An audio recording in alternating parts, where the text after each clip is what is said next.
আমার ভাইয়েরা, আল্লাহ পাক সুবহানাহু ওয়া তাআলা মানব জাতিকে সৃষ্টি করার পরে এই মানব জাতির গাইডলাইন কি হবে এটাও কিন্তু তিনি ঠিকঠাক মতো মানুষকে দিয়ে দিয়েছেন। সমস্যা হলো আমরা যেইভাবে আল্লাহর প্রদত্ত বিধানকে আমাদের দুনিয়াবী জীবনের সাথে ফিট করতে হবে, ওই বিষয়টা যেভাবে আমাদের বোঝার দরকার, আমাদের বর্তমান বিদ্যমান স্কুল কলেজ বিশ্ববিদ্যালয়ের যে সিলেবাস সেটা তো মোটেও আমাদেরকে ওই শিক্ষা আমাদেরকে দেয় নাই, বরং তার বিপরীত শিক্ষা দিয়েছে আমাদেরকে। অর্থাৎ জীবনের সাথে আল্লাহর কোনো সম্পর্ক নাই, মানুষের সাথে আল্লাহর কোনো সম্পর্ক নাই। মানুষ স্বয়ংক্রিয়, মুক্ত, আলাদা, স্বাধীন একটা সত্তা। এটার আগেও আল্লাহ নাই, পিছনেও আল্লাহ নাই, এবং তার বর্তমান অবস্থার মধ্যে আল্লাহর কোনো প্রয়োজনীয়তা, প্রাসঙ্গিকতা নাই। এটা হলো আধুনিক সিলেবাসের সমস্যা। আর আমাদের মাদ্রাসার যে সিলেবাস, এই সিলেবাসের বিষয়টা হলো যে আমি এখান থেকে ঢাকায় যাব, ঢাকা আমার মূল গন্তব্য, কিন্তু আমি আমার মূল গন্তব্য যে আমার পৌঁছতে হবে, এই পথের মধ্যে যে গন্তব্য পৌঁছার যে মাধ্যম, রাস্তা ঘাট, গাড়ি ঘোড়া, টাকা পয়সা, তেল পেট্রোল ইত্যাদি, এটার টেনশনে, এটার ব্যবস্থাপনায়, এটার নানা রকমের ম্যানেজমেন্ট করতে গিয়ে আমি আমার মূল টার্গেটটা ভুলে গিয়েছি।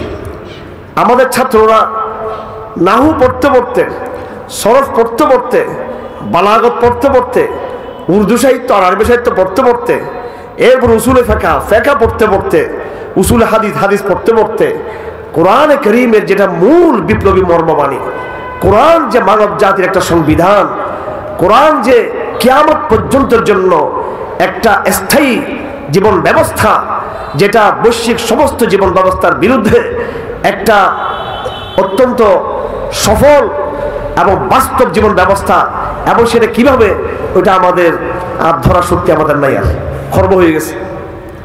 কারণ আমাদের পুরো পরিশ্রমটা গিয়েছে ওই মাধ্যমের উপরে, ওসিলার উপরে, ওয়াসাইলকে নিয়ে। নাহু সরফ এটা ওয়াসাইল, বালাগত এটা ওয়াসাইল, উসুল ফাকা এটা ওয়াসাইল, উসুল হাদিস এটা কোনোভাবেই এটা আমাদের মূল উদ্দেশ্য নয়।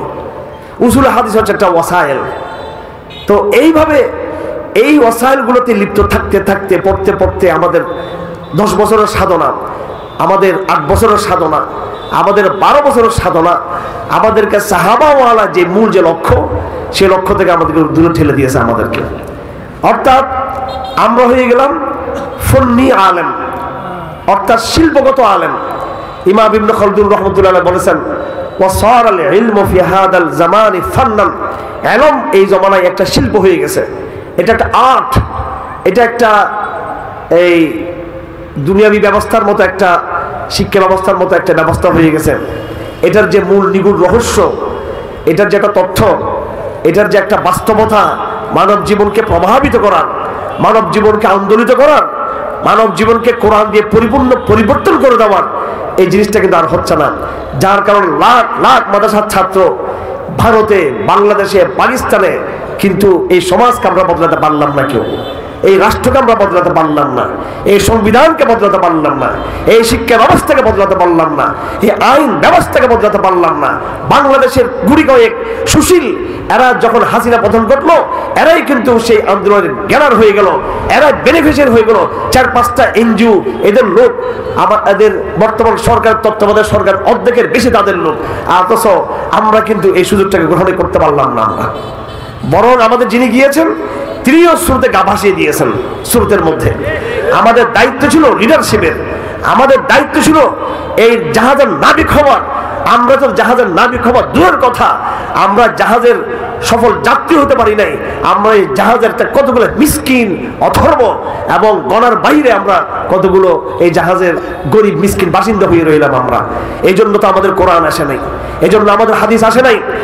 যেই কোরআন সুন্নাহকে বিগত 50 বছর, 100 বছর এত মাদ্রাসা প্রতিষ্ঠা করে এখনো পর্যন্ত যেই কোরআন সুন্নাহকে আমরা আমাদের জাতীয় মূলধারার শিক্ষার অংশ করতে পারি নাই, আমাদের জাতীয় মূলধারার রাজনীতির মধ্যে গৌরবজনক জায়গায় নিতে পারি নাই, যে কোরআন সুন্নাহকে আমাদের আইন আদালতের জায়গায় আংশিকভাবে নিতে পারি নাই, মনে করতে হবে বিগত 100 বছরের 50 বছরের এই সিলেবাসে, এই পড়াশোনায়, এই উলামায়ে কেরামদের মেহনতে কোনো একটা মারাত্মক দুর্বলতা আছে আমাদের। সেটা আপনাদের মনে কষ্ট লাগুক আর যাই লাগুক, কারণ আমি তো ওয়াজ করার জন্য, এখানে খুশি করার জন্য আসি না, আমি সত্য কথা বলার জন্য আসি। এখানে কেমনে কেমন সেটা আমি জানি না, আমাকে কারা দাওয়াত দিয়েছেন, কিভাবে আয়োজন করেছেন সেটা বলতে পারবো না। আমি আমার সহকারী আমাকে বলেছে এখানে যাইতে হবে। মুত্তাহির আপনাদের ব্রাহ্মণবাড়িয়ার তরুণ ছেলে মাশাআল্লাহ বলেছে, তার গাড়ি নিয়ে গিয়েছিল, আসছি আমি। গতকালকে আমার প্রোগ্রাম ছিল, 3টা প্রোগ্রাম ছিল গাজীপুরে। আমার ভাইয়েরা এখানে কথা বলে অর্থ উপার্জন করার জন্য আসি নাই, কথা বলে আপনাদের কাছে সেলিব্রিটি হওয়ার জন্য আসি নাই। আমার ভাইয়েরা যেহেতু ব্রাহ্মণবাড়িয়াতে রক্ত পড়েছে, সেজন্য আপনাদেরকে নিজেদেরকে আলাদা মূল্যায়ন করতে হবে। ব্রাহ্মণবাড়িয়া শুধু 2021 সালে রক্ত দেয় নাই, ব্রাহ্মণবাড়িয়া এর আগেও রক্ত দিয়েছে। ব্রাহ্মণবাড়িয়া হাসিনা প্রথম যখন ক্ষমতায় ছিল, সেই 96 সাল থেকে শুরু করে 2001 সাল পর্যন্ত, সেই সময় বাংলাদেশে সবচেয়ে বেশি রক্তের বন্যা যেটা বয়ে গেছে সেটা হলো ব্রাহ্মণবাড়িয়া। ব্রাহ্মণবাড়িয়া সেই জনপদ, যেই জনপদ পুরো অঞ্চল থেকে এনজিওদের শক্তিকে বিতাড়িত করে দিয়েছিল। বাংলাদেশের কোন জেলা, কোন উপজেলা এই শক্তি আবার সাহস দেখাতে পারে নাই। এবং আমি আশা করি আগামী দিনেও আরেকটা সময়ে ব্রাহ্মণবাড়িয়া আবার জেগে উঠবে ইনশাআল্লাহ আজিজ। গত দিনে প্রথম আলো বিরোধী, ডেইলি স্টার বিরোধী যে লড়াই হয়েছে, উপদেষ্টা একজন বললেন, আমার খুব ভালো লেগেছে, চট্টগ্রামের সাথে ঢাকার সাথে রাজশাহীতে ব্রাহ্মণবাড়িয়ার নামটা যুক্ত করে দিয়েছে। আমার ভাইয়েরা, আপনাদের সংগ্রামের ইতিহাস রয়েছে, আপনাদের বিপ্লবের ইতিহাস রয়েছে। আজ একটা কঠিন কথা আপনাদেরকে বলে দিতে চাই, সেলিব্রিটিদের দিকে তাকিয়ে থাকবেন না, বড় বড় নেতাদেরকে তাকাবেন না। আপনারা নিজেরা পরামর্শ করে সিদ্ধান্ত নিন। অবশ্য পরামর্শ হতে হবে, পরামর্শ করে সবাই মিলে সিদ্ধান্ত নেবেন আপনারা। এবং যদি উপর থেকে নির্দেশনা না পান, আপনারা নিজেরা জাতীয় এই সন্ধিক্ষণে এবং এই আঞ্চলিক বলা হয় ভারত, বাংলাদেশ, মায়ানমার মিলে এই পুরোটাকে বলা হয় আঞ্চলিক, ইংরেজিতে বলা হয় জিওপলিটিক্যাল, বাংলায় বলা হয় ভূরাজনৈতিক। এই জায়গাতে যে কোনো সময় আগামী দিনে আমরা থাকি বা না থাকি, আপনার সঠিক সিদ্ধান্ত নিতে ভুল করবেন না। আপনারা তরুণ প্রজন্ম তাকিয়ে থাকবে না, কোন সময় উপর থেকে নির্দেশ আসবে। তরুণ প্রজন্মকে নিজের সিদ্ধান্ত নিজেই নিতে হবে। আমার ভাইরা, আজকে আমি যে বিষয়ে কথা বলতে চাই সেটা হলো কোরআনে কারীমের যে ভাবার্থ, এটাই মূলত আমি বলতে চেয়েছিলাম যে কোরআনকে আমরা আমাদের সমাজে প্রতিষ্ঠা করতে পারি নাই। কারণ বর্তমান প্রজন্ম, কোরআনপন্থী যে প্রজন্ম, আপনারা যারা প্যান্ডেলে সমবেত হয়েছেন, আপনাদের চেহারা দেখলে সাহাবাদের কথা মনে পড়ে। সাহাবারা আপনাদের মতো দাড়ি, টুপি, ইমানদার, নামাজি, মিসওয়াকওয়ালা, তাহাজ্জুদওয়ালা ছিলেন, কোরআনওয়ালা ছিলেন। কিন্তু আপনাদের সে প্রজন্ম ইসলামকে খুব অল্প সময়ের মধ্যে দুনিয়াতে বিজয়ী করতে পারল। আর আপনারও একই ধারাবাহিকতার এই জমানার আপনার সাহাবাদের, আপনার উত্তরসূরি, কিন্তু আপনারা কেন ইসলামকে বিজয় করতে পারতেছেন না? আমার ভাইয়েরা, এই কথাগুলো একটু বোঝার দরকার রয়েছে, আপনাদের ভালো করে বোঝার দরকার রয়েছে। আপনি শুধু দুশ্মনকে গালি দিয়ে লাভ নাই, শুধু শত্রুকে গালি দিয়ে লাভ নাই। আপনার ব্যর্থতার দায় কিন্তু আপনাকেও বহন করতে হবে। আপনার এই বিজয়ের পথে বাধা আপনি নিজে কিনে সেটা চিন্তা করতে হবে। মুসলিম উম্মাহর বর্তমানে যে সংকট, এই সংকটে অনেক কথা রয়েছে। উসামা বিন লাদেন রহমতুল্লাহ আলাইহির নাম নিলে অনেকে আমাদেরকে মনে করে আমরা শুধু জিহাদি কথা বলি। জিহাদি কথা বলার জন্য আসি না, রাজনীতির এবং ফেকার কথা বলার জন্য এসেছি। যারা মনে করে যে উসামা বিন লাদেন রহমতুল্লাহ শুধু জঙ্গি নেতা ছিলেন, সে হচ্ছে একটা গন্ড মূর্খ মুনাফিক ছাড়া কিছু না। উনি একজন ফকিহ ছিলেন, একজন ফেকাবিদ ছিলেন, উনি একজন আলেম ছিলেন এবং তিনি রাজনীতির মধ্যে সবচেয়ে বেশি রাজনৈতিক জ্ঞান রাখতেন, তিনি সবচেয়ে বেশি পৃথিবীতে। তিনি বলেছেন, যখন 2000 সালে আফগানিস্তানে তালেবানদের পতন হয়ে গেল, আমি আল জাজিরাতে তার একটা ভাষণ শুনেছিলাম। জাস্ট এটা উদাহরণ বুঝার জন্য বলতেছি। এখানে আপনাদেরকে আল কায়দা বানার জন্য আসিনি, এখানে আপনাদেরকে বুঝার জন্য এসেছি, কথা বুঝার জন্য উদাহরণ টানতেছি। বাংলাদেশে আপনি সবার নাম নিতে পারবেন, সালাউদ্দিন আইয়ুবের নাম নিতে পারবেন, খালদুল ওয়ালিদের নাম নিতে পারবেন, তিতুমিরের নাম নিতে পারবেন, সৈয়দ আহমদ শহীদের নাম নিতে পারবেন, আর এই জমানায় ইসলামকে যারা বিজয় করেছে তাদের নাম নিতে পারবেন না আপনি। তো আপনাদের নেতাদের মুখেও শুনবেন না কোনোদিনও, আপনাদের সেলিব্রিটিদের মুখের নামগুলো শুনবেন না, আপনাদের হুজুরদের মুখের নামগুলো শুনবেন না। এই নাম নিতে না পারা, এটাই আমি বলতে চাচ্ছি। তিনি বলেছিলেন যে হঠাৎ করে আমেরিকার আক্রমণে খোরাসান থেকে ইসলাম বিতাড়িত হয়ে গেল এবং ইসলামী ইমারতের পতন হয়ে গেল। তিনি একটা আরবিতে কথা বলেছেন, আমি ওই সময় ভাষণটা একাধিক ভাষণ লক্ষ্য করেছি। তিনি কি বলতে চান, কি বলতে চান আরবিতে ভাষণগুলো, আমি কোনো বাংলা অনুবাদ দেখি নাই, সরাসরি আরবিতে দেখেছি। তিনি বলেছেন ইন্না আমেরিকা মা হাসালাত শাইয়ান, যে আমেরিকা কিছু অর্জন করতে পারে নাই। ওয়া ইন্নামা কাদ ইকতাসাবাত মাকতাসাবাত, আমেরিকা যা অর্জন করেছে সেটা একমাত্র অর্জন করেছে বিসাবাবিল মুনাফিকিন, মুনাফিকদের কারণে। তখন আমার ভাষণটা ভালো লাগছে। তখন তিনি একটা শব্দ বলছেন ওয়াহাজা বুরহানুদ্দিন ওয়াদ্দীন আনহু বারিউন, আরবিতে হাজা বুরহানুদ্দিন ওয়াদ্দীন আনহু বারিউন, তার নাম বুরহানুদ্দিন রব্বানি, কি দ্বীনের সাথে তার কোনো সম্পর্ক নাই। তো মুসলিম জগতে কিছু বুরহানুদ্দিন তৈরি হয়েছে, বুরহানুল ইসলাম তৈরি হয়েছে, আব্দুল্লাহ আব্দুর রহিম তৈরি হয়েছে, নাম তাদের শাহরিয়ার কবির, নাম তাদের জাফর ইকবাল, নাম তাদের আমাদের পথপ্রদর্শকদের মধ্যে কতগুলো আছে, সুন্দর সুন্দর তাদের নাম, চমৎকার চমৎকার তাদের নাম। মুনাফিক দান নামও কিন্তু খুব সুন্দর ছিল, আব্দুল্লাহ ইবনে উবাই ইবনে সুলুল, কি সুন্দর চমৎকার নাম। হ্যাঁ, মুনাফিকদের নাম অনেক সুন্দর ছিল। তো তিনি বলেন এই মুনাফিকদের কারণেই তারা এই বিজয় অর্জন করতে পেরেছে। বর্তমানে ফিলিস্তিনে হামাস কেন মার খাচ্ছে? এই ফিলিস্তিনের পাশে মিশরের মতো একটা শক্তি রয়েছে, জর্দানের মতো শক্তি রয়েছে, লেবনান রয়েছে, সিরিয়া রয়েছে। একসাথে যদি সিরিয়া, লেবনান, জর্দান, মিশর, এই চারটা রাষ্ট্র যদি একসাথে এই চারটা দেশের সৈন্যবাহিনী যদি হামলা করে 24 ঘন্টার মধ্যে তেল আবিবে আমাদের সৈন্যবাহিনী পৌঁছে যেতে পারে, কিন্তু তারা করবে না। বরং বরং আমার কাছে তথ্য যেগুলো আছে অন্যদের কাছে শুনবেন না সেগুলো, তারা ইসরায়েলকে বার্তা দিয়েছে যে তোমাদের রক্ষা করার জন্য হামাসের বিরুদ্ধে তোমরা যদি বিজয়ী হতে পারো, সেজন্য আমি জর্দান, আমি মিশর, আমি সৌদি আরব, আমরা তোমাদেরকে সর্বাত্মক সাহায্য করব। কারণ এই হামাস যদি বিজয়ী হয় তাহলে তারা এই জিহাদের ঝান্ডা মিশরের রাজধানী কায়রোতেও নিয়ে যাবে, এই জিহাদের ঝান্ডা সৌদি আরবের রাজধানী জিদ্দা এবং রিয়াদের মধ্যে নিয়ে যাবে, এই জিহাদের ঝান্ডা জর্দানের রাজধানী ওমানের মধ্যে তারা নিয়ে যাবে। আমরা চাই না নাউজুবিল্লাহ জিহাদের বিপদ আমাদের দেশে আসুক। সেজন্য হে ইসরায়েল, আমরা এই লড়াইয়ে হামাসের পক্ষে নাই, মুসলমানদের পক্ষে নাই, বাইতুল মুকাদ্দাস ধ্বংস হয়ে যাক এই লড়াইয়ে আমরা ইহুদিরা, তোমরা আমাদের ভাই, আমরা তোমাদের পক্ষে আছি। আমরা এটা আনুষ্ঠানিকভাবে আনুষ্ঠানিকভাবে সৌদি আরব এই কথা ইসরায়েলকে জানিয়ে দিয়েছে। আনুষ্ঠানিকভাবে এই কথা মিশরেরটা, আমি সৌদি আরবটা জানি, আমি রিপোর্ট গোপন তথ্য পেয়েছি। মিশরেরটা হয়তো এই প্রকাশ্য ঘোষণা দেয় নাই, কিন্তু তারা অনানুষ্ঠানিকভাবে তলে তলে ওদের একটা মিটিং হয়। আমাদের কতগুলো কার্টুন আছে, কার্টুন একসময় আমি কার্টুনগুলো খুব বেশি চর্চা করতাম, ইদানিং আর এগুলো সুযোগ নাই করার। কার্টুনের মধ্যে দেখা যায় টেবিল আছে, উপরে টেবিলে কথা চলতেছে একরকম, আর টেবিলের তলে কিন্তু তাদের সাথে কিন্তু টেবিলে এক রকমের আলাপ, টেবিলের তলে তলে কিন্তু আরেক রকম আলাপ। টেবিলের তলে দেওয়া টাকা পয়সার লেনদেন, আর টেবিলের উপর আলাপ হচ্ছে যে না এই দফা রফা বুঝা পড়া। তো ওদের টেবিলের উপর একরকম আচরণ, টেবিলের নিচে হচ্ছে আর রকম আচরণ। আমার ভাইয়েরা, এবার আসেন আপনি, হাসিনা চলে গেল, আমি মুনাফিকদের কিছু কাহিনী বলতে যাচ্ছি আপনাদের এই জমানায়।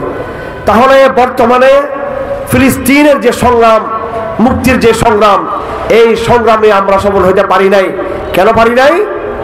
যেহেতু এখানে কি রয়েছে, জর্দান নামক মুনাফেক, সৌদি নামক মুনাফেক, মিশর নামক মুনাফেক, এই জন্য পারি নাই। আসেন এবার বাংলাদেশের কথা বলবো। আজকে কালকে যা ঘটেছে তার আগে একটু হিন্দুস্তানের কাশ্মীরের দিকে যাই। এই হিন্দুস্তানের কাশ্মীর, আমি এই জিহাদ থেকে আজকে প্রায় অন্তত এই আপনি বলতে পারেন 1992-93 থেকে আমি কাশ্মীরের জিহাদ থেকে ফলো দেখে আসতেছি। অনেক অভিজ্ঞতা, অনেক কিছু তথ্য, অনেক কিছু আমরা এই সময় আমরা জানতে পেরেছি। আমরা কারণ সেই সময় আমাদের বয়স হয়েছে, আমরা তখন মেসকাত পড়ি, 91-92 সালে মেসকাত পড়ে শেষ করে 93-94 আমি দাওরাবাস করেছি। ওই সময় থেকে আমরা লক্ষ্য করলাম যে মুজাহিদিনরা কাশ্মীরের স্বাধীনতাকে, কাশ্মীরের লড়াইকে, কাশ্মীরের মুক্তির জিহাদকে তারা সাফল্যের বিজয়ের দ্বার প্রান্তে তারা নিয়ে গিয়েছে। তারা বিজয়ের দ্বার প্রান্তে, এই কাশ্মীর স্বাধীন হবে 1-2 বছর, 4 বছর, 5 বছরের মধ্যে। কিন্তু পাকিস্তান শর্ত দিয়ে দিল, আমরা স্বাধীন কোন ইসলামিক কাশ্মীর আমরা চাই না, আমরা চাই এমন এক কাশ্মীর যে কাশ্মীর পাকিস্তানের ভূখণ্ডের অংশ হবে। এইভাবে একটা পর্যায়ে গিয়ে ভারত যেমন কাশ্মীরের স্বাধীনতার বিরোধী করতে লাগলো, পাকিস্তানও কিন্তু কাশ্মীরের স্বাধীনতার সে পক্ষে থাকলো না। এবং মুজাহিদিনরা বহু আগে বলে দিয়েছে, বহু আগে মুজাহিদরা বলে দিয়েছে যে আমরা কাশ্মীরে লড়াই করতে চাই, কিন্তু পাকিস্তানের আর্মি বলছে না, কাশ্মীরকে আমরা দেখাশোনা করব, কাশ্মীরকে তোমাদের মুজাহিদদের দেখাশোনার দরকার নাই। আমার ভাইয়েরা, যদি আজ থেকে 20 বছর আগে, 25 বছর আগে মুজাহিদদের প্রস্তাবে যদি কাশ্মীরকে মুজাহিদদের হাতে ছেড়ে দেওয়া হতো, জিহাদের মাইরে শুধু কাশ্মীর না, পাঞ্জাব সহ দিল্লির কাছাকাছি আমাদের মুজাহিদরা চলে আসতো। একমাত্র মুনাফিক রাষ্ট্র পাকিস্তানের কারণে না কাশ্মীর স্বাধীন হতে পেরেছে, না পাকিস্তানে শরিয়া প্রতিষ্ঠা হয়েছে, না ভারতের তারা ক্যাশ তারা উপড়ে ফেলতে পেরেছে, কিছু করতে পারেনি। আপনি আরাকান, এই আরাকানে যে শক্তি, মায়ানমার শক্তি সব দিক থেকে দুর্বল একটা রাষ্ট্র।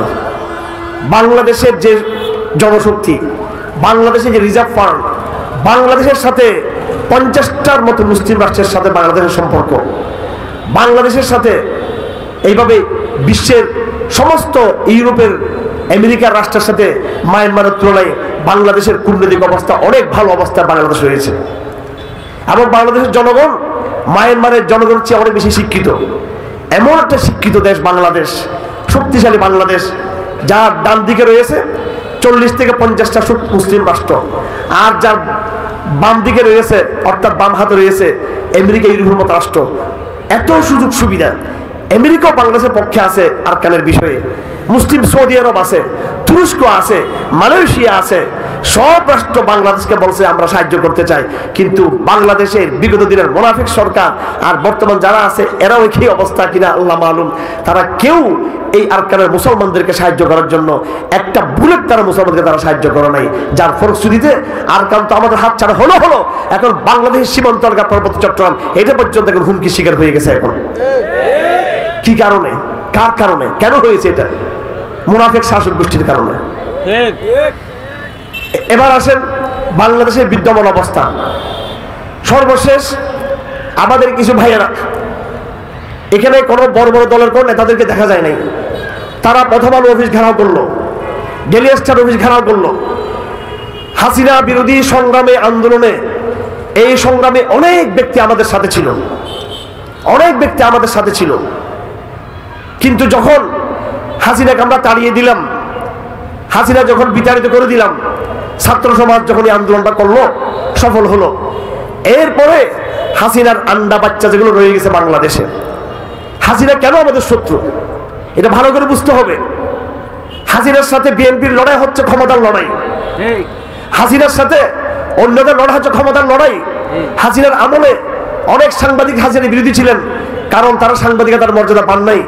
হাসিনার আমলে অনেক রাজনৈতিক ব্যক্তি হাসিনার বিরুদ্ধে ছিলেন, কারণ তারা হাসিনার আমলে রাজনীতি করতে পারেন নাই। হাসিনার আমলে অনেক লেখক, বুদ্ধিজীবী হাসিনার বিরুদ্ধে ছিলেন, কারণ তারা ওইভাবে তাদের বুদ্ধিভিত্তিক চর্চা তারা করতে পারেন নাই। হাসিনার আমলে কোনো ব্যবসায়ী তার বিরুদ্ধে ছিলেন, কারণ সে স্বাধীনভাবে ব্যবসা করতে পারেন নাই। আমার ভাইয়েরা, হাসিনার সাথে আমাদের কোনো রাজনীতির, ব্যবসার অন্য কোনো স্বার্থ আমাদের জড়িত ছিল না। হাসিনার সাথে আমাদের বিষয় ছিল ইসলামের বিষয়। আমরা দেখেছি হাসিনা ইসলামের মূল্যবোধে আঘাত করেছে। শেখ হাসিনার সংবিধান থেকে আল্লাহকে বাদ দিয়েছে, সংবিধানকে সে ধর্মনিরপেক্ষতাবাদ যুক্ত করে সংবিধানকে অপবিত্র করেছেন। আমরা দেখেছি শেখ হাসিনা বিগত 17 বছরে আমাদের সিলেবাসকে ধ্বংস করে দিয়ে সেখানে লালনবাদ, মুজিববাদ, কুফর, শিরিক, হিন্দুত্ববাদকে সে প্রতিষ্ঠা করেছেন। আমরা দেখেছি হাসিনা আমাদের গান, শিল্প, আমাদের সংস্কৃতি পুরোটাকেই তারা ভারতের কাছে ইজারা দিয়েছেন। আমরা দেখেছি শেখ হাসিনা ভারতের আধিপত্যবাদকে মারাত্মকভাবে বাংলাদেশ প্রতিষ্ঠা করেছে। এই আদর্শিক কারণে আমরা হাসিনার বিরুদ্ধে ছিলাম। আমরা হাসিনা যখন চলে গেল, আমরা দেখলাম ব্যক্তি হাসিনা চলে গেল, কিন্তু সেই ভারতের আধিপত্য কিন্তু এখনো বহাল আছে। তখন ওই সমস্ত লোকগুলো যারা হাসিনা বিরোধী সংগ্রাম আমাদের সাথে ছিল, এখন তারা আমাদেরকে জঙ্গি বলা শুরু করছে। এখন তারা আমাদেরকে, কারণ তাদের লড়াই হাসিনার সাথে ক্ষমতার লড়াই ছিল, স্বার্থের লড়াই ছিল, আদর্শ লড়াই ছিল না। আমরা যে সমস্যা হাসিনার মধ্যে দেখেছি, সে একই সমস্যা প্রথম আলোর মধ্যে, জেনেস্টের মধ্যে আমরা একই সমস্যা আমরা দেখেছি। তাহলে এটা হলো মুনাফিকদের পরিচয়, মুনাফিকদের অনুভঙ্গ। আপনি ঘরের মধ্যে 5টা সাপ ঢুকেছে, 5টা সাপ, আপনি একটা সাপকে লাঠি দিয়ে মেরে ফেললেন। আপনি এই লাঠির মার দেখে আরো 3-4টা সাপ যেগুলো ছিল ঘর থেকে পালিয়ে গেল, এবং ঘরের মধ্যে যেগুলো গর্ত আছে ঘরের উঠানে, সে ঘরের উঠানে, ঘরের আঙ্গিনায়, ঘরের চুলার মধ্যে সাপগুলো লুকিয়ে গেল। আপনি চতুর্দিকে টর্চলাইট দিয়ে খুঁজলেন কেউ আছে কিনা, কেউ নাই, লুকিয়ে গেছে। এরপর আপনি যে সাপটাকে মেরে ফেলছেন সেই সাপটাকে আপনি ফেলে দিয়ে আপনি আবার লাইট বন্ধ করে দিয়ে ঘরের আপনি আবার ঘুমিয়ে পড়ছেন। রাত 11টা বাজে 10টা বাজে আপনি ঘুমিয়ে পড়লেন। আপনি তো মনে করতেছেন সাপ তো আমি মেরে ফেলছি, আর বাকি যে সাপগুলো ছিল সেগুলো কোথায় চলে গিয়েছে? গর্তে লুকিয়ে গেছে। সুতরাং আমি এখন নিরাপদ। আপনি নিজেকে নিরাপদ মনে করে আপনি এখন ঘুমিয়ে পড়ছেন। রাত 10টার দিকে ঘুমিয়ে পড়লেন। রাত 1টা-1:30টার দিকে ওই সাপগুলো গর্ত থেকে বের হলো। এবার সম্ভাবনা আছে না? নেই? গর্ত থেকে বের হলো। এই সাপগুলো গর্ত থেকে বের হয়ে এবার আপনাকে দংশন করতে লাগলো। দুঃখের বিষয় হলো যে আমাদের অনেক বুদ্ধিজীবী, বর্তমানে অনেক উপদেষ্টা, অনেক সাহিত্যিক, অনেক লোক, এমনকি আমাদের ইসলামী দলের অনেক ব্যক্তিরা পর্যন্ত তারা মনে করতেছেন আমাদের লড়াই ছিল একমাত্র হাসিনার বিরুদ্ধে। আমরা বাংলাদেশে অন্য কারোর বিরুদ্ধে লড়াই করতে চাই না। অন্য কারোর বিরুদ্ধে লড়াই করলে আমাদের মধ্যে একটা বিভক্তি তৈরি হবে। আমাদের ভাইয়েরা, ভারতের দালাল একজন চলে গেছে, ভারতের রাজনৈতিক দালাল চলে গেছে, ভারতের সাংস্কৃতিক দালাল তো কিন্তু বহাল রয়ে গেছে। গতকালকে যখন একজন মুসলমানকে মেরে ফেলা হলো, এই পত্রিকাগুলো বলতে লাগলো যে হিন্দু মনে করে একজন আইনজীবীকে তারা হত্যা করেছে, হিন্দু মনে করে। তাহলে সাংবাদিকরা নেগেটিভ পাল্টিয়ে দিল। আফসোসের বিষয়, আমরা এই চক্রান্তগুলো আমরা বুঝি না। আমাদের মাথার মধ্যে সস্তা সস্তা রাজনীতি, আমাদের মাথার মধ্যে। আমার ভাইয়েরা, আমাদের লড়াই ইসলাম এবং কুফরের লড়াই, আমাদের সংগ্রাম তৌহিদ এবং শিরকের সংগ্রাম। আপনি গাছের ঢালাপালা কেটে দিলেন, বিশাল একটা বটবৃক্ষ, এই বটবৃক্ষের ঢালাপালা কেটে দিলেন। আপনি বলতেছেন আমি ফ্যাসিজমের বিরুদ্ধে লড়াই করেছি, আমি আওয়ামী লীগকে কাটছাট করে দিলাম, ছাত্রলীগকে নিষিদ্ধ করে দিলাম, গাছের ঢালা কেটে দিলেন। কিন্তু একজন ব্যক্তি বলল এটা তো বিষ বৃক্ষ, এটা বিষের গাছ, এটা বিষাক্ত গাছ, শুধু ঢালা পালা কাটলে হবে না, তার শিকড় কেটে ফেলতে হবে। আপনি বলছেন না, শিকড় কাটা যাবে না, শিকড় কাটা যাবে না। আমার ভাইয়েরা, মানে হাস্যকর বিষয়, হাস্যকর বিষয়। ভারতের গোলাম ছিল শেখ হাসিনা, ভারতের দালাল ছিল শেখ হাসিনা, ভারতের এজেন্ট ছিল আওয়ামী লীগ। ছাত্রলীগকে নিষিদ্ধ করলেন কেন? ভারতের এজেন্ট, সেজন্য। হাসিনা ফ্যাসিস্ট, হাসিনা জালেম, হাসিনা জুলুমবাজ, আপনি তার উপরে ক্ষিপ্ত। আরে ভাই, হাসিনা 17 বছরে জামাত শিবির নেতাদেরকে ফাঁসি দিয়েছে, হাসিনা 17 বছরে আমাকে 5 বছর জেলে দিয়েছেন, হাসিনা বিগত 17 বছরে এই দেশের বহু আলেম ওলামাকে হত্যা করেছে। কিসের শক্তিতে? কার শক্তিতে? নিজের শক্তিতে নাকি ভারতের শক্তিতে? বলেন, হাসিনা কি নিজের শক্তিতে করেছে এগুলো? বলেন আপনি, কার শক্তি ছিল? কার কারণে করেছে হাসিনা এটা? একমাত্র ভারতের কারণে নাকি সেটা আমরা বুঝতেছি না। এখন আপনি হাসিনার বিরুদ্ধে কথা বললেন, হাসিনার বিরুদ্ধে কথা বলা এটা গণতন্ত্র, এটা মুক্তির সংগ্রাম, এটা ফ্যাসিজম বিরোধী চেতনা। আর হাসিনার দাদা গুরু, যার উপর ভিত্তি করে, যার উপরে হাসিনা ভর করে বিগত 17 বছর তিনি বাংলাদেশে এই ফেসিবাদকে তিনি কায়েম করলেন, ওই শক্তির বিরুদ্ধে কথা বলা হচ্ছে এটা কৌশলের পরিপন্থী, এটা বুদ্ধিমত্তার পরিপন্থী। ভারতের সাথে আমাদের সম্পর্ক রাখতে হবে আমাদের। আপনি বিষ বৃক্ষের শিকড়ের সাথে সম্পর্ক রাখলেন, আর বিষ বৃক্ষের উপরে যেগুলো ঢালাপালা সেগুলোকে কেটে ফেললেন। ভারত যেদিন দুর্বল হয়ে যাবে সেদিন ভারত কি এই বাংলাদেশে ইসকনকে আর সাহায্য করার ক্ষমতা রাখবে? ভারত দুর্বল হয়ে গেলে প্রথম আলো কিছু করতে পারবে? ভারত দুর্বল হয়ে গেলে আওয়ামী লীগ নতুন করে আবার মাথা দাঁড় করাতে পারবে? আবারও আওয়ামী লীগ ফিরে আসার স্বপ্ন দেখে বাংলাদেশে। স্বপ্ন দেখে কি দেখে না? তারা বুক ভরা আশা বেঁধে আছে। আমাদের বক্তব্য আশেপাশে অনেক আওয়ামী লীগ গ্রুপগুলো আছে, এরা কিন্তু এখন চুপচাপ হয়ে গেছে, কিন্তু ঠিকই তারা কিন্তু আমাদের বক্তব্য শুনতেছে। তারা বলতেছে মোল্লা ঠিক আছে আলোচনা করো, 1-2 বছরের ভিতরে আমরা আবার কিন্তু ফিরে আসতেছি। এদের মনে মনে কিন্তু সেই বেদনা এখন কাছে না নাই? আছে না নাই? আপনি মনে করছেন রবিউল মুক্তাদির কি মুক্তাদির? হ্যাঁ মুক্তাদির, সে মুক্তাদির একজন ধরা পড়ছে, কিন্তু তার সাঙ্গপাঙ্গরা ভারতে পালিয়ে যায় নাই। তারা আছে না নাই? তারা কিন্তু আবার স্বপ্ন দেখে এবং জেলখানায় বসে তারা ধমক দিচ্ছে যে আমরা আবার বীর দর্পে বেরিয়ে আসব, আমরা সংঘবদ্ধ হব, আমরা আবার কিন্তু ফিরে আসব। তারা কিন্তু সেই স্বপ্ন দেখে এবং তারা বলতে চায় জামাত শিবির যদি এত দমন নিপীড়নের পরে যদি পঙ্গপালের মধ্যে ফিরে আসতে পারে, বিএনপি যদি এত নির্যাতন ফিরে আসতে পারে, আওয়ামী লীগও কিন্তু আবার ফিরে আসবে। আমার ভাইয়েরা, আমি আপনাদেরকে জিজ্ঞেস করতে চাই, আওয়ামী লীগ যদি আবার ফিরে আসে, কি কারণে ফিরে আসবে? 2টা কারণে ফিরে আসবে। 1 নম্বর কারণ হচ্ছে ভারত, কথা ঠিক না ঠিক? 2 নম্বর কারণ কিছু আবাল বাঙালি, ব্যাকল বাঙালি। 2 নম্বরে কিছু তো আছেই। হ্যাঁ, তো 1 নম্বর কারণ কিন্তু ভারত। এখন আপনি বলতেছেন হাসিনার বিরুদ্ধে লড়াই আমরা করেছি, আমাদের সংগ্রাম শেষ, ভারতকে এখন কিছু বলা যাবে না, প্রথম আলোকে কিছু বলা যাবে না, ডেইলি স্টারকে কিছু বলা যাবে না। আমার ভাইয়েরা, তাহলে আপনি নিজেই তো আওয়ামী লীগ ফিরিয়ে আনার যত রকমের ব্যবস্থা আপনি নিজে কিন্তু করে রাখছেন। কিন্তু আজ ইসকন এত বড় সাহস পাচ্ছে কেমনে, এত দৃশ্যতা কেমনে? আপনারা জানেন গত 4-5 মাস আগে ফরিদপুরে আমাদের 2 জন ভাইকে হত্যা করা হয়েছে, মনে আছে আপনাদের? 2 জন শ্রমিককে গণপিটুনি দিয়ে হত্যা করা হলো। কোন প্রতিশোধ আমরা নিই নাই, আমরা ধৈর্য ধারণ করেছি। এবং এর মধ্যে গতকালকে চট্টগ্রামে একজন আইনজীবী, সোজা কথা, আইনজীবীর গায়ে হাত দেওয়া এবং তাকে গণনা চক্রে মারা গেছে তা না, তাকে প্ল্যান করে, কারণ তিনি কিন্তু এই আদালতের দায়িত্ব ছিলেন, প্রসিকিউটর ছিলেন, সহকারী প্রসিকিউটর, অর্থাৎ পিপি যাদেরকে বলা হয়, এপিপি যাদেরকে বলা হয় ছিলেন, তিনি সেখানে তাদের বিরুদ্ধে করেছেন। তারা ওখানে টার্গেট করেছেন, সাইফুলকে ওখানে টার্গেট করেছে। এই সাইফুল সহ যারা তরুণ আইনজীবী যারা আছে চট্টগ্রামে, শত আইনজীবী, এরা আমাদের মামলা লড়াই করে। তারা হাসিনার বিগত 17 বছর আমলে ঢাকা, চট্টগ্রামে সব জায়গায় শত হাজার আইনজীবীরা আমাদের নিজেদের ভাইয়ের মতো তারা আমাদের পক্ষে তারা কাজ করেছে। এরা আমাদের ছোট ভাই। এই ছেলেগুলো, তাকে নির্মমভাবে হত্যা করা হলো। শুধু গুলি করছে তা না, শুধু তাকে হঠাৎ করে মেরে ফেলছে তা না, বরং পরিকল্পিতভাবে। আর হিন্দুরা কিন্তু খুব ইতর টাইপের, খুব নিচু জাতের লোকেরা। এরা মানুষকে খুন করে, শুধু খুন করে না, মানুষকে নির্মমভাবে তারা কিন্তু খুন করে। এরা নিচু জাতের লোক। এরা বুঝতেছে না যে মুসলিম বিশ্ব এদেরকে চতুর্দিকে ঘেরা করে রাখছে। এরা বুঝতেছে না। এরা মনে করতেছে নিজামীকে মেরে ফেলছে, শাখা চৌধুরীকে হত্যা করছে, এখন ধরে বাংলাদেশে মুসলমানদেরকে মেরে ফেলবে।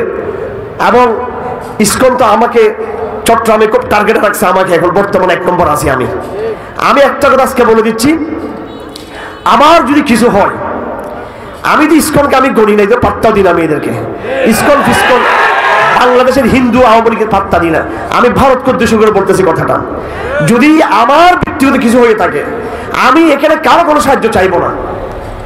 কে কোন ইসলামিক দল, কোন লিডার আমি জানি কে কি করবে না করবে।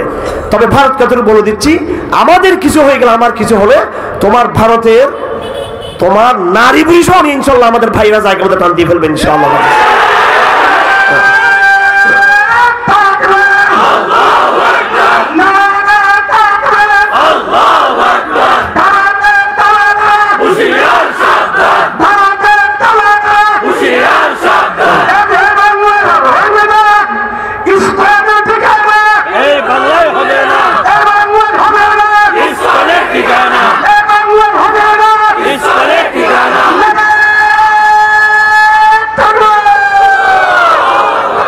রাখেন, এগুলো কোনো আবেগের বিষয় না। শত্রুকে চিনতে কোনো ভয়, শত্রুকে চিনতে কোনো ভুল করবেন না। সাপের লেজ, সাপের মাথা। ইসকন হলো সাপের লেজ, আর দিল্লি হলো সাপের মাথা। আমরা সাপের লেজের সাথে কোনো রাজনীতি করতে চাই না। তোদেরকে আইন শৃঙ্খলা বাহিনী আছে, তোরা যতটুকু পাপ করেছিস, তোদের সে পাপের প্রায়শ্চিত্ত আমাদের আইন শৃঙ্খলা বাহিনী তোদেরকে বুঝিয়ে দিবে। আমরা আমাদের শক্তি কখনো রেখেছি, আমরা হলাম আইন শৃঙ্খলা বাহিনীর চেয়ে বেশি শক্তিশালী আমরা, ইনশাআল্লাহ। আইন শৃঙ্খলা বাহিনীর হাতে এদেশের বন্দুক রয়েছে, এদেশের আইন রয়েছে, আর আমার হাতে কোরআন রয়েছে। আমার হাতে আইন শৃঙ্খলা বাহিনী শুধু দেশের ভিতরে কেউ যদি বিশৃঙ্খলা করে তাদের বিরুদ্ধে ব্যবস্থা নিবে। আইন শৃঙ্খলা বাহিনীর বাংলাদেশে সেই শক্তি নাই। বিদেশি প্রভু যারা আছে তাদের গায়ে হাত দেওয়ার শক্তি বাংলাদেশে মিলিটারি পুলিশের শক্তি আছে, সেটা আছে নেই সেটা, কিন্তু আমার আপনার আছে না নাই, ইনশাআল্লাহ। কারণ আমরা বাঙালিরা এই বিশ্বব্যাপী যে মুসলিম উম্মাহ সেখান থেকে বিচ্ছিন্ন নয়, আমরা বিচ্ছিন্ন নয়, আমরা সারা দুনিয়ার মুসলমান, আমরা এক এবং ঐক্যবদ্ধ, ইনশাআল্লাহ আজিজ। আমি সেজন্য হাদিস পড়েছিলাম, মাসালুল মুমিনিনা ফি তাওয়াদ্দুহিম ওয়া তারাহুমিহিম ওয়া তাআতুফিহিম কামাসালিল জাসাদিল ওয়াহিদ। হযরত নোমান ইবনে বশীর হাদিস। আল্লাহর নবী বলেন, মুসলমানদের উদাহরণ হলো তাদের ভালোবাসা, প্রেম, মমতা, পারস্পরিক সম্পর্কের ক্ষেত্রে তারা এক শরীরের মতো, এক বডির মতো। ইদাস্তাকা ওয়াজু মিনহু, যখন শরীরের কোনো অংশে ব্যথা যখন আসে, তাদাআ লাহু সাইরুল জাসাদ বিসসাহরি ওয়াল হুম্মা, তখন সারা শরীর ব্যথায় ব্যথাতুর হয়ে পড়ে। সুতরাং বাংলাদেশে কেউ যদি চিন্তা করে কোন মোল্লার গায়ে হাত দিবে, আমাদের সারা বিশ্বের ভাইরা রয়েছে আলহামদুলিল্লাহ, তারাও তোমাদের কলজা কিন্তু ছিঁড়ে ফেলবে তোমাদের দ্বারা। তোমরা আমাদের পশমে আঘাত করবা, পায়ের নোকে আঘাত করবা, আঙ্গুল কেটে দিবা, আমাদের ভাইরা ইনশাআল্লাহ আজিজ মুজাহিদিনরা তোমাদের কল্লা কেটে ফেলবে তোমাদের। আমরা সারা দুনিয়ার মুসলমান, আমরা ঐক্যবদ্ধ, ইনশাআল্লাহ আজিজ।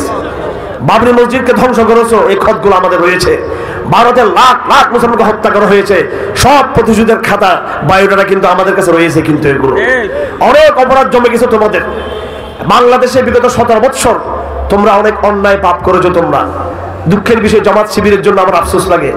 এরা লজ্জা পায় যে নিজামী রহমতুল্লাহ আলাই, আমি একজন কওমি ঘরের আলেম হয়ে আমি নিজামীকে শহীদ ঘোষণা করি এবং বারবার বলি নিজামী হত্যার প্রতিশোধ ভারত থেকে নিতে হবে, কিন্তু এই দলের লোকরা কিন্তু সেটা বলতে পারে না।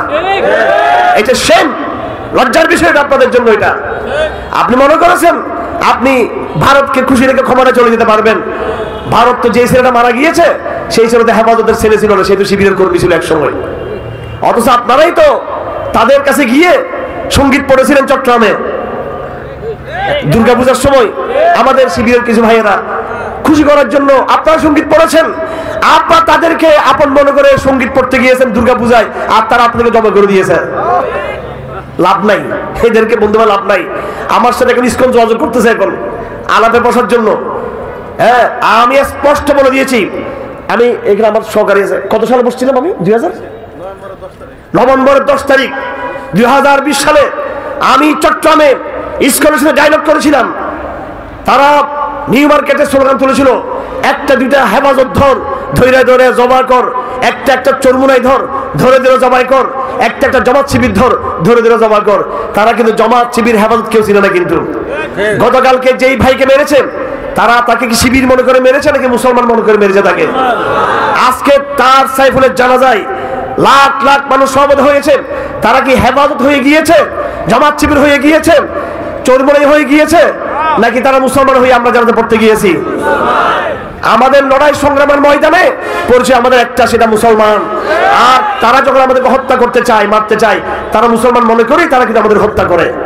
নিজামীকে মেরে ফেলেছে এবং জামাত নেতাদেরকে মেরে ফেলেছে, তারা ফাঁসি দিয়েছে। শাখা চৌধুরীকে ফেঁসে দিয়েছে, ফাঁসি দিয়েছে। কি জন্য? বিএনপির নেতা হিসেবে, জামাতের নেতা হিসেবে, কি হিসেবে দিয়েছে? মুসলমান হিসেবে। কিন্তু এই কথা আমরা বুঝতে চাই না। তারা 2020 সালে তারা যখন স্লোগান দিল, তখন আমি চট্টগ্রামে তাদের বিরুদ্ধে আমি ডাক দিলাম। এই রানা দাশগুপ্ত নামটা মনে রাখবেন, ষড়যন্ত্রের খলনায়ক। হিন্দু বৌদ্ধ খ্রিস্টান ঐক্য পরিষদ বাংলাদেশের সবচেয়ে নিকৃষ্টতম সাম্প্রদায়িক দল এটা, ঠিক আছে? হিন্দু বৌদ্ধ খ্রিস্টান ঐক্য পরিষদ। আমি তার বিরুদ্ধে মাঠে নামলাম এবং কর্মসূচি দিলাম যে তাদেরকে গ্রেফতার করতে হবে। তারা ভয় পেয়ে গেল, ভয় পেয়ে আমাদের সাথে ডায়লগ করলো। আমরাও বিষয়টাকে সহজভাবে নিয়ে ইসকনের সাথে আমরা ডায়লগে বসছি। তারা বসে আমাদেরকে বলতে লাগলো যে আমাদের কিছু উচ্ছৃঙ্খল কর্মী ছিল, উচ্ছৃঙ্খল কিছু লোক ছিল, তারা ভুল করেছে, আমরা তার জন্য দুঃখিত, আমরা একটু ক্ষমা প্রার্থী, আপনারা আর কোনো কর্মসূচি দিয়েন না, আপনারা আমাদের সাথে মিলেমিশে থাকেন।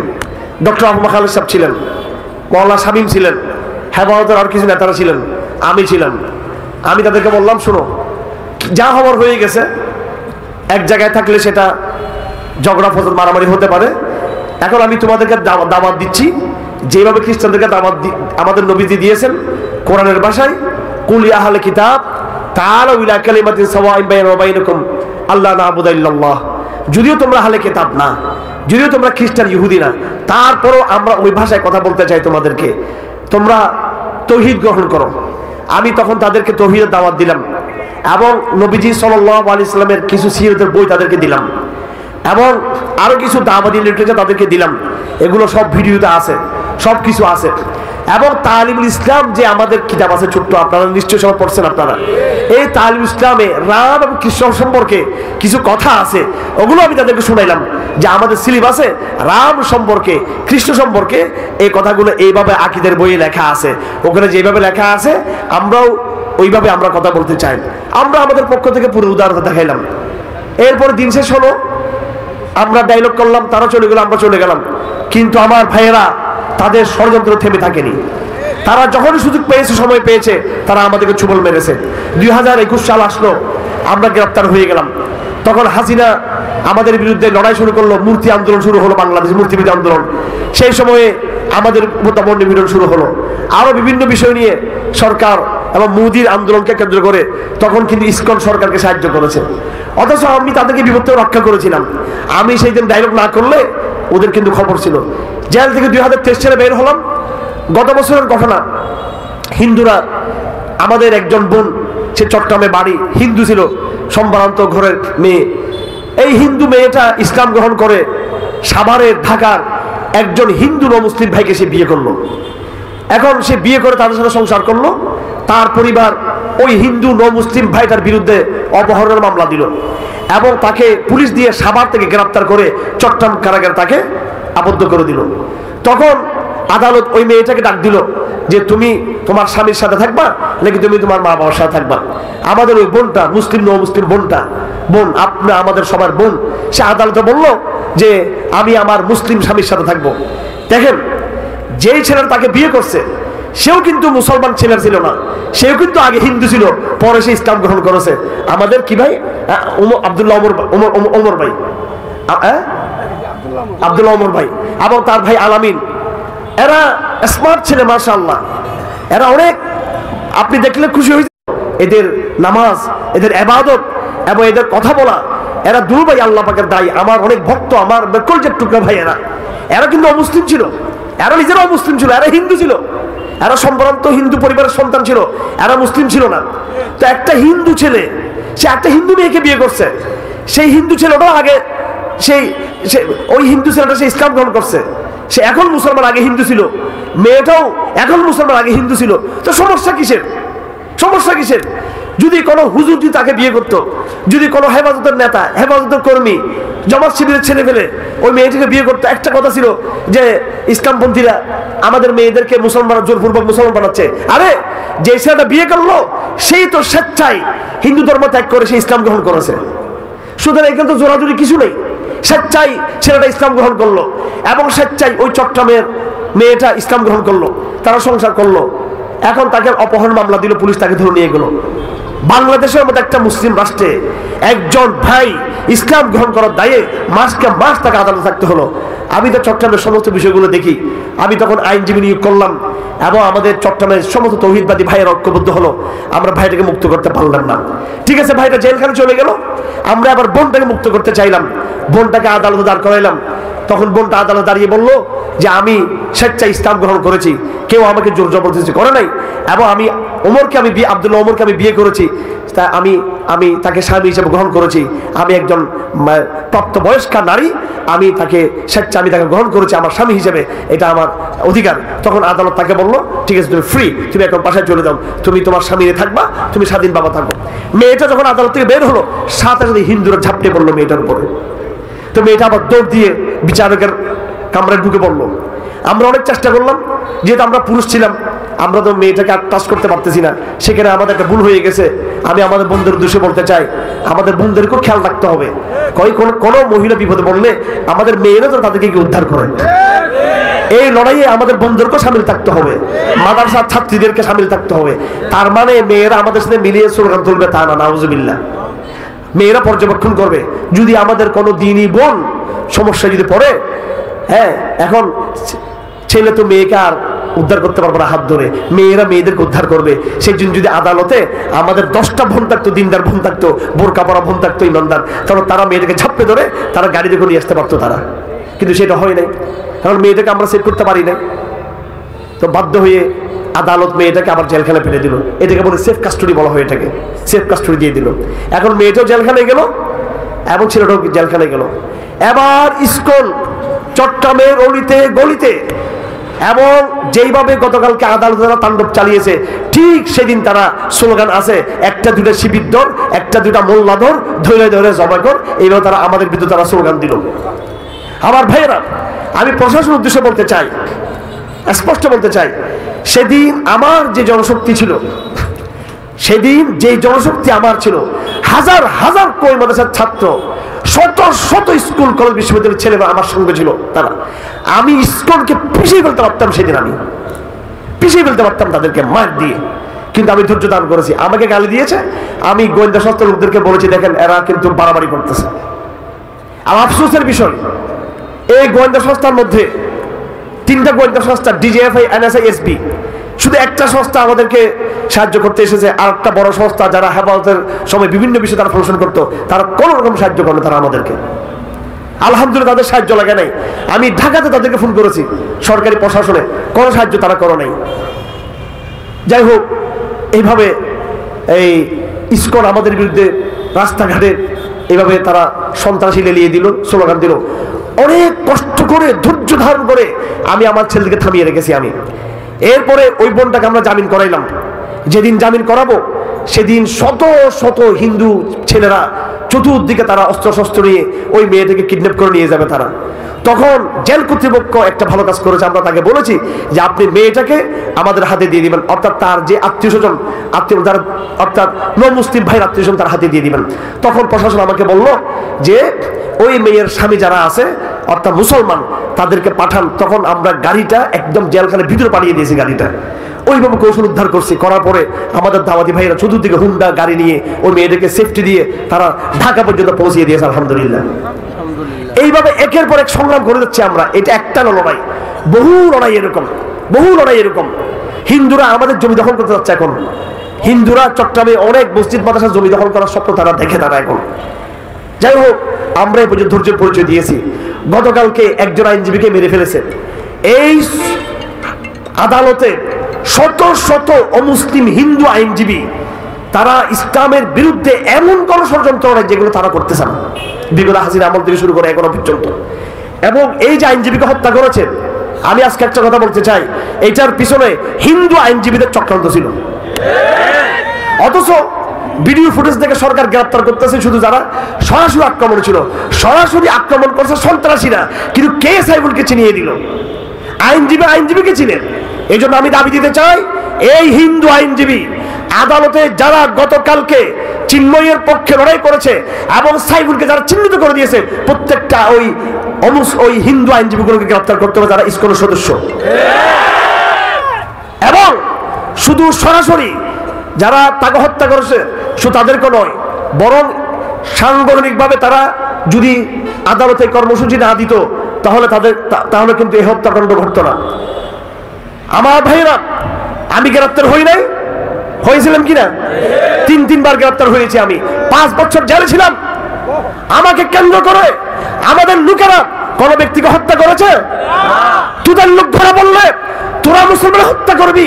আমি গ্রেপ্তার হয়েছি, মামুনা গ্রেপ্তার হয়েছে, সাখাওয়াত সাহেব গ্রেপ্তার হয়েছে, জয়নাল হাবিব গ্রেপ্তার হয়েছে, জসিমউদ্দিন রহমানি গ্রেপ্তার হয়েছে। জসিমউদ্দিন রহমানি গ্রেপ্তার হওয়ার পর তার অনুসারীরা কোন হিন্দুকে হত্যা করেছে? তোমরা গ্রেপ্তার হলে মুসলমান হত্যা করবা, আর মুসলমান দেখাতে পারবে? এত আলেম ওলামা গ্রেপ্তার হয়েছে, এখন মাত্র একজন চিন্ময়কে গ্রেপ্তার করা হয়েছে, শুধু একজনকে। একজন হিন্দুকে গ্রেপ্তার করার কারণে আইনজীবী মেরে ফেলতে পারছো। আর বাংলাদেশের বিগত 17 বছর শত শত হাজার হাজার আলেম গ্রেপ্তার হয়েছে। তারা কি কোনো পুলিশকে হত্যা করেছে? কোন হিন্দুকে তারা হত্যা করেছে? তারা না। তাহলে এই দেশটা কাদের? এই দেশটা ভারতের অঙ্গরাজ্য। ভারতের অঙ্গরাজ্য এই দেশটা, এই দেশটা আলেম ওলামাদের না। আমাকে গ্রেফতার করে আদালত ওঠানো হলো, আমাদের লোকরা তো বিশৃঙ্খলা করে নাই, করেছে বিশৃঙ্খলা? আমাদের নেতাদেরকে ঢাকায় হ্যান্ডকাপ পরিয়ে এইভাবে ছাগলের মতো রশি দিয়ে টেনে টেনে আদালতে উঠিয়েছে 2021 সাল। আপনারা দেখেন না ছবিগুলো? আদালতে আমাদের মাথার ছাত্র বিশৃঙ্খলা করেছে। ব্রাহ্মণবাড়িয়াতে 1000 ছাত্রজনকে গ্রেফতার করা হয়েছে প্রায়, ঠিক কিনা? 1000 ছাত্রজনকে গ্রেফতার করা হয়েছে। একজন হিন্দু গ্রেফতারে ভারত জ্বলে উঠেছে, একজন হিন্দু গ্রেফতারে বাংলাদেশের ভণ্ড মৃত্যুর মোনাফেক সুশীলরা জ্বলে উঠেছে। আর ব্রাহ্মণবাড়িয়াতে 1000 আলেম ওলামা ছাত্র জনতাকে গ্রেফতার করা হয়েছে। তারা তো কোনোদিন কোনো হিন্দুকে তারা মেরে ফেলে নাই, কোনো পুলিশকে তারা মেরে ফেলে নাই তারা। সুতরাং কারা সন্ত্রাসী, কারা মৌলবাদী? যাই হোক, আজ আমরা আমাদের নিজেদের প্রবাস হয়ে গেছি। তবে আমি আপনাদেরকে বলতে চাই যে কথা, সেটা হলো এই, যা কিছু বাংলাদেশে হচ্ছে এগুলো বাংলাদেশের সাধারণ হিন্দুদের দোষ না। হিন্দুদের মধ্যে দুটো শ্রেণী, একটা হলো সাধারণ হিন্দু, আর একটা হলো হিন্দু রাজনীতি, হিন্দুকে নিয়ে যারা রাজনীতি করে, কথা ঠিক না বেঠিক? হিন্দু সিন্ডিকেট। আমরা সাধারণ হিন্দু জনতাকে বলবো, বিগত 700 বছর 800 বছর 1000 বছরের কাছাকাছি ভারতবর্ষে তোমরা আমাদের সাথে যেভাবে সহাবস্থানে ছিলা, এখনো তোমরা আমাদের সহাবস্থানে থাকবা। তবে তোমরা ইস্কল হয়ে থাকার চেষ্টা করিও না। হিন্দু বৌদ্ধ খ্রিস্টান ঐক্য পরিষদে থাকার দরকার নাই তোমাদের। হেফাজত ইসলাম তোমাদের নিরাপত্তা দিবে, ওলামায়ে কেরাম তোমাদের নিরাপত্তা দিবে, মাদ্রাসা ছাত্র তোমাদের নিরাপত্তা দিবে। আর তোমাদের সংগঠনগুলো তোমাদের নিরাপত্তার রাজনীতি করো না, তারা দিল্লির রাজনীতি করো। তারা ইসকন চাই বাংলাদেশে হিন্দুর লাশ পড়ুক, হিন্দু বৌদ্ধ খ্রিস্টান ঐক্য পরিষদ চাই বাংলাদেশে অকাতার হিন্দুর লাশ পড়ুক, তখন তারা রাজনীতি করতে পারবে এটাকে দিয়ে। যেই সমস্ত রাজনীতিবিদরা তোমাদের লাশ ফেলতে চায়, ওরা তোমাদের মঙ্গল কামনা করে না। সুতরাং তোমরা কাদের সাথে থাকবা? হিন্দুদেরকে বলে দেব, তোমরা বৃহত্তর এই দেশের মুসলিম জনগোষ্ঠীর সাথে থাকো, তোমরা তোমাদের রাজনীতিবিদদেরকে বিরুদ্ধে থাকিও না। যে সমস্ত হিন্দু সংগঠনগুলো বিগত 24 ঘন্টায় আমার সাথে যোগাযোগ করেছেন, আমি আজকের জনসমাবেশ থেকে বলে দিচ্ছি, আমি ইসকন উদ্দেশ্যে বলতে চাই, এবং হিন্দু বৌদ্ধ খ্রিস্টান ঐক্য পরিষদের নামে আরো যে সমস্ত সংগঠন আমার সাথে, আমাদের সাথে, বিশেষ করে আমার সাথে যোগাযোগ করতে চেয়েছেন, আমি বলে দিচ্ছি আপনাদের সাথে আর কোনো ডায়লগ হবে না। আমি 2022 সালে 2020 সালের নভেম্বর আপনাদের সাথে ডায়লগ করেছি। আমি আমার পক্ষ থেকে যতটুকু উদাহরণ দেখার ততটুকু আমি দেখিয়েছি। আমি গতকালকে পর্যন্ত এত বড় রক্তক্ষয়ী ঘটনার পর পর্যন্ত আমি আমাদের হাজার হাজার সমর্থকদেরকে বলেছি তারা যেন শান্ত থাকে। শেখ হাসিনা পতন হওয়ার পরে যখন ভারতীয় মিডিয়া প্রচার অপপ্রচার চালাতে লাগলো এবং তার আদলে প্রথম আলো একটা রিপোর্ট ছাপলো এই দেশে হিন্দুদের উপর হামলা হচ্ছে, আমি সতর্কতামূলক আমাদের বাংলাদেশের সমস্ত আমাদের ভাইদেরকে বলে দিয়েছি, কর্মীদেরকে বলে দিয়েছি, তারা যেন কোনো উত্তেজনা তৈরি না করে, তারা যদি হিন্দুদের সাথে সহাবস্থান বজায় রাখে, নিরাপত্তা এবং শান্তির পরিবেশ তারা বজিয়ে রাখে। তোমরা আমাদের সরলতার কোনো মূল্য দাও নাই, তোমরা আমাদের উদারতার কোনো মূল্য দাও নাই। এবার তোমরা যদি আমাদের সাথে বসতে চাও, আমরা তোমাদের সাথে বসতে রাজি আছি। কয়েকটা শর্ত আছে। বাংলাদেশের হিন্দুত্ববাদী সংগঠনগুলো যদি আমাদের সাথে, বিশেষ করে আমি অন্য নেতাদের কথা বলতে পারবো না, চট্টগ্রামে তোমরা যদি আমাদের সাথে আমার সাথে ডায়লগ করতে চাও, 1 নম্বর শর্ত আমি আজ ঘোষণা করছি, তোমাদেরকে ভারতের সাথে সব রকমের রাজনৈতিক চক্রান্তের সম্পর্ক ছিন্ন করতে হবে তোমাদেরকে। আপনারা একমত কিনা? আপনারা তোমরা যতদিন আমি আগে আমার, আরে ভাই আমার কর্মসূচি ঘোষণা করতে দেন, এই তো সব নষ্ট করে দিলেন। 1 নম্বর শর্ত হলো, হিন্দুরা বাংলাদেশে আমাদের সাথে বসতে চাইলে অবশ্যই তাদেরকে ভারতের সাথে তাদের রাজনৈতিক চক্রান্তের সম্পর্ক ছিন্ন করতে হবে। নম্বর 2, সমগ্র বাংলাদেশে আমাদের বিরুদ্ধে প্রপাগান্ডা চালানো হচ্ছে। হাসিনার বিদায়ের পরে আমরা মন্দির ভেঙে ফেলেছি, মন্দিরে আগুন দিয়েছি, হিন্দু মেয়েদেরকে দর্শন করা হয়েছে, হিন্দুদেরকে জুলুম করা হয়েছে। এই সমস্ত প্রপাগান্ডার বিরুদ্ধে তোমাদেরকে কথা বলতে হবে। তোমরাই বলবা যে হিন্দুদের উপরে আক্রমণের যে সমস্ত নিউজ এসেছে, সংবাদ ছেপেছে, সেগুলো মিথ্যা নিউজ, সেগুলো ভুল নিউজ, এগুলো প্রতিবাদ তোমাদেরকে করতে হবে এগুলো। নম্বর 3, হিন্দুদের মধ্যে 3 নম্বর শর্ত। 3 নম্বর শর্ত হলো, তোমাদের সংগঠনে যারা মুসলিম হত্যা করেছে, তোমাদের সংগঠনের ভিতর থেকে যারা বাংলাদেশ বিরোধী চক্রান্তে লিপ্ত আছে, প্রত্যেক লোককে চিহ্নিত করে তোমরাই সহযোগিতা করে তাদেরকে বাংলাদেশের আইন শৃঙ্খলা বাহিনীর হাতে তুলে দিতে হবে তাদেরকে। আমি আজকেও তাদেরকে বলেছি, তারা আজকেও ডায়লগের প্রস্তাব দিচ্ছে, তারা এখন বুঝতে পারতেছে মায়ের এখন অপেক্ষা করতেছে, ঠিক আছে? কারণ অপরাধীদের খুঁজে বের করতে হবে। আশা করি আইন শৃঙ্খলা বাহিনী সেই দায়িত্ব আদায় করবেন। এখন তারা প্রস্তাব দিচ্ছেন, আপনি আগে 1 মাস 2 মাস আগে কোথায় ছিলেন আপনারা? সুতরাং তাদেরকে আমরা আজকেও আমি বলে দিয়েছি, খবর দিয়েছি যে আপনারা যদি ডায়লগে বসতে চান, এই সাইফুল ইসলামের খুনি হত্যাকারী 1 নম্বর যারা সরাসরি খুনে লিপ্ত ছিল, নম্বর 2 যারা সেদিন এই মিটিং অর্গানাইজ করেছিল, নম্বর 3 ওই সমস্ত আইনজীবী যারা উস্কানি দিয়েছে সবাইকে গ্রেফতার করতে হবে। এখানে 3, 4 জন 5 জনকে আটক করে আমাদেরকে বুঝ দিলে সেটা হবে না। আমরা মাঠে সজাগ পাহারা দিব। সুতরাং আমার এই 3টা শর্ত, আপনারা একমত কিনা এটার সাথে?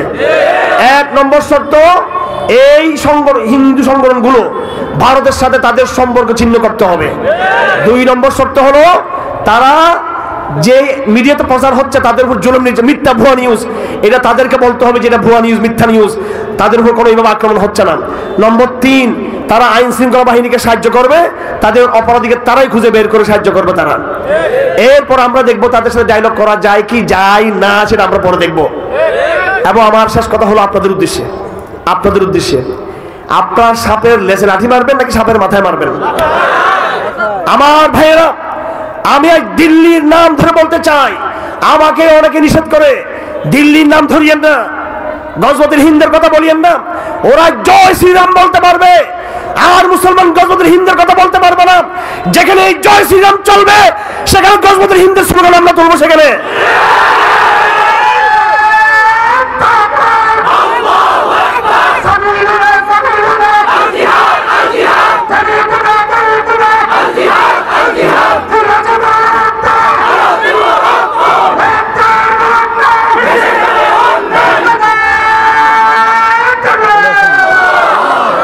আমার ভাইরা, আমাকে রিমান্ডে গত 2021 সালে হেফাজত ইসলামের এই ভাই সহ, আমাদের উসমানী ভাই সহ যারা সবাই যে আমরা গ্রেপ্তার হয়েছি, আমাদেরকে শুধু গ্রেপ্তার করা হয়েছে একটি কারণে, শুধু সেটা হলো ভারতের বিরোধিতার কারণে, আর কোনো কারণে নয়, কোনো কারণ নয়।